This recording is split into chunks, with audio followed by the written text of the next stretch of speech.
Salut la compagnie, c'est Jules Melon et aujourd'hui dans Impro Ciné Critique, nous allons mettre en avant un film qui a fêté cette année ses 80 ans, sorti donc en 1945, Les Dames du Bois de Boulogne, deuxième long métrage fiction d'un certain Robert Bresson, dont j'ai déjà parlé sur la chaîne, mais sur ses œuvres postérieures et assez différentes de celle-ci, nous allons y revenir. Il s'agit d'une adaptation assez libre d'un des épisodes du récit picaresque et philosophique Jacques le Fataliste et son maître, écrit par Denis Diderot, une nouvelle au sein de ce roman qui s'appelle L'histoire de Madame de la Pommeraye, qui sera d'ailleurs aussi librement adapté bien plus tard en 2018 par Emmanuel Mouret à travers son Mademoiselle de Jonquière. Et ici au casting, nous n'avons quasiment donc que des actrices et acteurs professionnels à l'époque, chose que Bresson a très vite rejetée, s'émancipera de cette idée en ne prenant que des amateurs pour ses films suivants.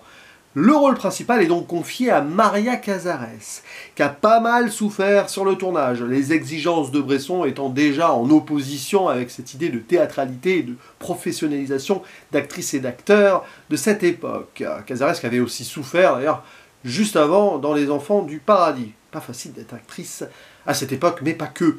À ses côtés, Elina Labourdette, qui va jouer l'ingénue, entre guillemets, et Paul Bernard, l'amant, qui est un petit peu là à subir, avec une forme d'artificialité qui colle bien au récit. Donc, qui a été écrit, mis en place par Robert Bresson, mais avec l'aide d'un certain Jean Cocteau, qui s'est occupé des dialogues. Ça paraît totalement antinomique d'imaginer Bresson et Cocteau ensemble sur l'écriture d'un projet. Et pourtant, Cocteau, par la suite, l'année d'après d'ailleurs, fera son premier long métrage, évidemment, La Belle et la Bête, avant de faire Orphée. Peut-être qu'on peut y voir quelques parallèles et déjà quelque chose d'embryonnaire dans son style, mais évidemment embryonnaire aussi dans le style de Bresson, ce qui donne lieu à une œuvre assez spéciale, disons-le, qui raconte l'histoire d'Hélène, donc jouée par Maria Cazares, qui est amoureuse d'un certain Jean, son amant, mais celui-ci semble la délaisser. Alors elle va tenter une sorte de psychologie inversée, en lui disant, c'est pas du tout ce qu'elle pense, qu'elle n'est plus trop sûre de ses sentiments. Et Jean, en entendant cela, est rassuré, parce qu'il n'osait pas lui dire qu'il n'avait plus trop envie d'être avec elle. Vous imaginez Hélène, totalement dévastée suite à cette révélation. Elle n'avait pas tort d'imaginer qu'il commençait à la délaisser. Donc derrière, elle va fomenter une terrible vengeance assez sournoise sur le papier, en prenant sous son aile, on va dire ça comme ça, une jeune danseuse de cabaret, Agnès, dont elle paye les dettes avec sa mère, et elle va jouer à l'entremetteuse en organisant une rencontre, au Bois de Boulogne d'ailleurs, avec Jean, afin de tester, voir si Jean va tomber amoureux de cette jeune femme, Agnès, par l'intermédiaire d'Hélène, qui fait semblant d'eux. C'est machiavélique à la fois dans le projet, mais pour elle-même. Une sorte de côté masochiste à l'idée de voir celui qu'elle aime tomber dans les griffes de cette femme qu'elle a choisie pour lui. Vivre une sorte d'amour par procuration. Et derrière, on va voir un petit peu ce jeu-là, dans une sorte d'ambiance très feutrée, très étouffante aussi, avec une idée de mélodrame derrière, qui là aussi est très étonnant quand on imagine le cinéma par la suite de Robert Bresson. Et c'est peut-être la grande force, c'est aussi la faiblesse, mais honnêtement, il y a une vraie force derrière de ce film, qui fonctionne comme ça entre deux eaux. Moi j'ai ressenti l'antagonisme même dans l'écriture et l'opposition potentielle des styles. On voit Bresson qui veut tendre à une forme de, pas de naturalisme encore, mais de réalisme cru. Il veut dépouiller certaines choses, il veut théâtraliser certaines scènes, mais alors d'autres le sont totalement.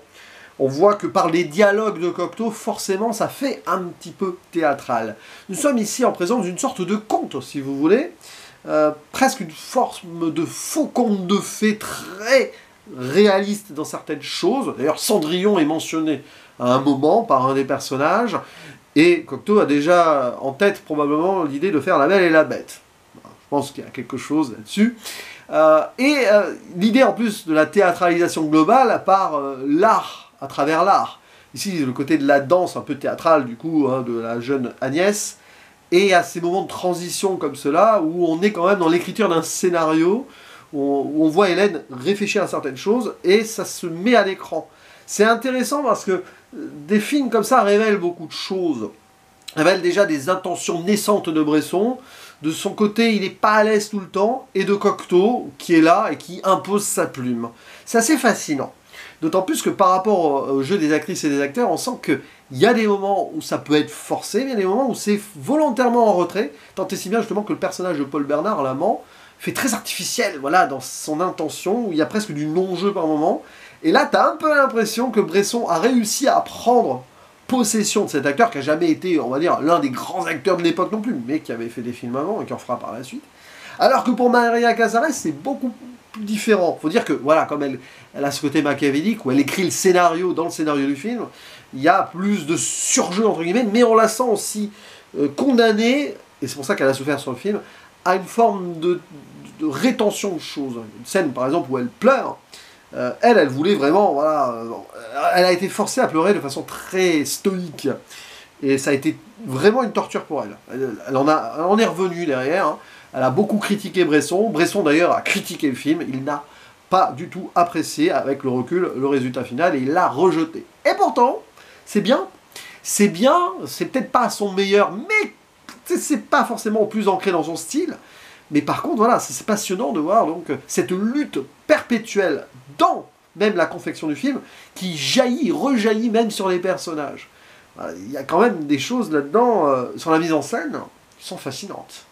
Ce côté un petit peu, voilà, quelques fondus comme ça, d'une séquence à l'autre, côté étouffement intérieur, très bressonien, mais qui quand même a une forme d'exploitation un peu plus ample, parce que probablement c'est dû au dialogue qui joue, la musique aussi, hein, qui n'est pas très bressonienne, hein, derrière au niveau de l'habillage.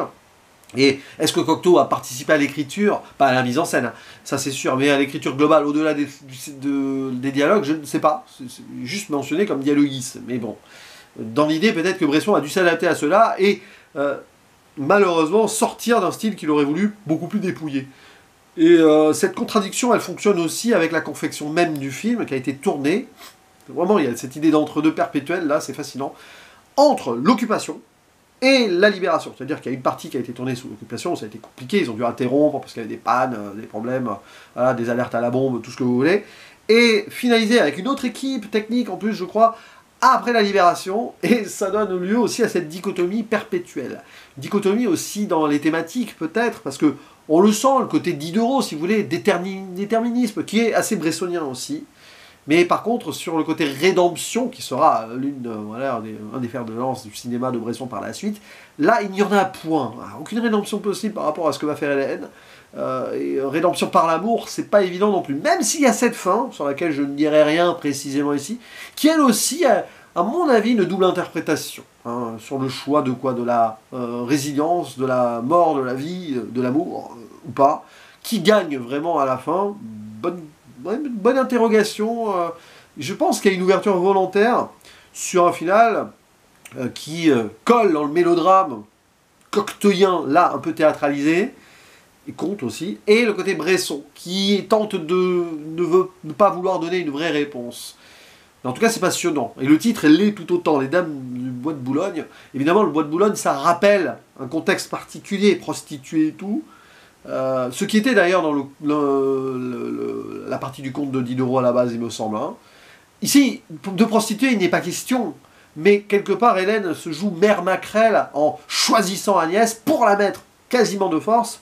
Enfin, dans le déterminisme, c'est une drôle d'idée, mais pour qu'elle puisse tomber amoureuse de Jean et que Jean tombe amoureux d'elle. Et c'est là, il y a l'idée de Cendrillon, c'est un vrai conte, quoi. Les deux vraiment arrivent à tomber amoureux, quoi. Voilà. Et puis bon, pour finir sur cette idée de dualité, de dichotomie perpétuelle dans le film, évidemment, il y a le blanc et le noir. Hein. Souvent, Hélène, elle est drapée de noir, comme si c'était une veuve, en fait. C'est comme si elle avait perdu son amour, donc là-dessus, c'est voilà, le côté machiavélique et tout. Alors que Agnès, jusqu'au bout, hein, du coup, pour l'une de cette finale, est drapée de blanc. Enfin, elle représente cette innocence et la pureté. Donc, dans le symbolisme, c'est évident. Mais ça renforce aussi cela. Dans un noir et blanc qui, justement, joue aussi sur ces contrastes. Mais finalement, où est le gris dans le film? Ah, c'est une bonne question. Peut-être que c'est le seul problème du film, c'est qu'il manque vraiment de gris véritable. T'as un peu l'impression qu'il y a des caractéristiques de déterminisme d'un côté ou de l'autre. Mais, ouais, ça fonctionne bien. Il y a quelque chose qui arrive à marcher dans un film qui, sur le papier, ne pouvait pas fonctionner. Et pour Bresson, ça n'a pas marché. Il faut dire qu'après, il sera beaucoup plus, on va dire, frontal dans ce qu'il veut faire. Forcément, ça tranche totalement avec ce film-là. Mais dans cette idée de double, c'est plutôt passionnant. Puis Hélène, voilà, jouée par Maria Cazares, c'est déjà un petit peu une sorte d'ange de la mort, d'une certaine façon. Et Cocteau la choisira pour jouer Orphée. Je crois qu'elle jouera la mort dedans. N'est-ce pas ici aussi une idée qui s'est installée lors de cette confection d'une œuvre qui a le mérite d'être vue.